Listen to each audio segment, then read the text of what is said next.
हमारे प्राचीन ग्रंथों में ऐसी कई कहानियां हैं जहां देवता भी इंसानों की तरह गलतियां कर बैठते हैं। आज हम एक ऐसी ही कहानी में उतरेंगे जहां खुद प्रेम के देवता कामदेव को एक श्राप का सामना करना पड़ा। अब देखिए, कालिका पुराण में एक बहुत ही दिलचस्प बात सामने आती है।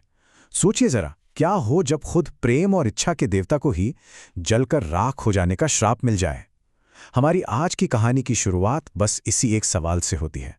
तो इस कहानी की जो जड़ है वो कामदेव से नहीं, बल्कि खुद ब्रह्मांड के रचयिता ब्रह्मा जी के एक पल की भूल से जुड़ी है। चलिए देखते हैं कि आखिर हुआ क्या था। हुआ ये कि ब्रह्मा जी ने अपनी ही रचना संध्या की सुंदरता को देखा और वो खुद कामदेव के बाणों के असर में आ गए। अब सोचिए, सृष्टिकर्ता की इस एक पल की कमजोरी के कितने बड़े कितने ब्रह्मांडीय परिणाम होने वाले थे।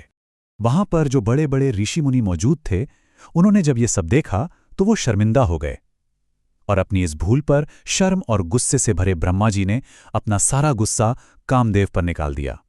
उस कामदेव पर जो बेचारे तो बस अपना काम कर रहे थे। और इसी गुस्से में उन्होंने श्राप दे दिया, तुम शिव के तीसरे नेत्र की अग्नि से भस्म हो जाओगे।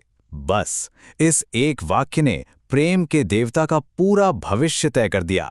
कामदेव ने बहुत समझाने की कोशिश की। उन्होंने कहा कि वो तो बस वही कर रहे थे जिसके लिए खुद ब्रह्मा जी ने ही उन्हें बनाया था। लेकिन शर्म और क्रोध में डूबे ब्रह्मा जी ने एक न सुनी और इस तरह कामदेव का भाग्य उसी क्षण तय हो गया। लेकिन कहते हैं ना कि हर काली रात के बाद सुबह होती है, तो इस श्राप की छाया में भी एक बहुत ही खूबसूरत प्रेम कहानी ने जन्म लिया। शायद अपने किए पर थोड़ा पछतावा हुआ होगा ब्रह्मा जी को, तो उन्होंने श्राप पाए कामदेव को सांत्वना देने के लिए एक व्यवस्था की। ऋषि दक्ष प्रजापति के तप से उनके पसीने की एक बूंद से एक सुंदर कन्या का जन्म हुआ और उनका नाम रखा गया रति, जिसका मतलब ही है आनंद। जैसे ही कामदेव ने रति को देखा, वो उनकी सुंदरता पर मोहित हो गए। फिर दोनों का विवाह हुआ और एक ऐसी जोड़ी बनी जो वाकई एक दूसरे के लिए ही बनी थी। तो एक तरफ तो कामदेव और रति की प्रेम कहानी आगे बढ़ रही थी, लेकिन दूसरी तरफ ब्रह्मांड में एक बहुत बड़ी समस्या पनप रही थी।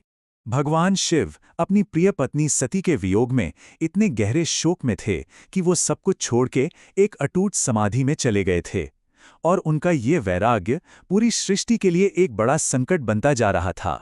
देखिए, शिव जी विनाश और पुनर्निर्माण के देवता हैं। उनके बिना सृष्टि का जो चक्र है वो ही रुक गया था। कह सकते हैं कि ब्रह्मांड का पूरा संतुलन बिगड़ चुका था। अब सारे देवताओं को ये समझ आ गया कि कुछ तो करना पड़ेगा। तब ब्रह्मा जी ने एक योजना बनाई, एक ऐसी योजना जो जितनी शानदार थी उतनी ही खतरनाक भी। अब देखिए, किसी भी बड़े काम के लिए माहौल बनाना तो जरूरी है, तो इस नामुमकिन से मिशन के लिए ब्रह्मा जी ने सबसे पहले एक सहयोगी बनाया। उन्होंने गहरी सांस छोड़ी और उससे जन्म हुआ वसंत का, यानी नए जीवन और प्रेम के मौसम का। और फिर ब्रह्मा जी ने कामदेव को बुलाया, उन्हें एक ऐसा मिशन दिया जो दुनिया को तो बचा सकता था, लेकिन ये वही मिशन था जो उन्हें सीधा उनके श्राप के रास्ते पर ले जाने वाला था। अच्छा, इसमें सबसे दिलचस्प बात यह है कि कामदेव को इस मुश्किल काम पर अकेले नहीं भेजा गया था। उन्हें एक तरह से मोह माया की पूरी सेना दी गई थी। वसंत था, अप्सराएं थीं, गढ़ थे, यहां तक कि कोयल के गीत और दक्षिणी हवा को भी उनके साथ भेजा गया। और यहीं से पौराणिक कथाओं के सबसे बड़े टकरावों में से एक की नींव रखी गई। अब सवाल ये था कि क्या कामदेव सृष्टि को बचाने के लिए खुद का बलिदान देंगे या फिर अपने श्राप से बचने का कोई रास्ता निकाल लेंगे।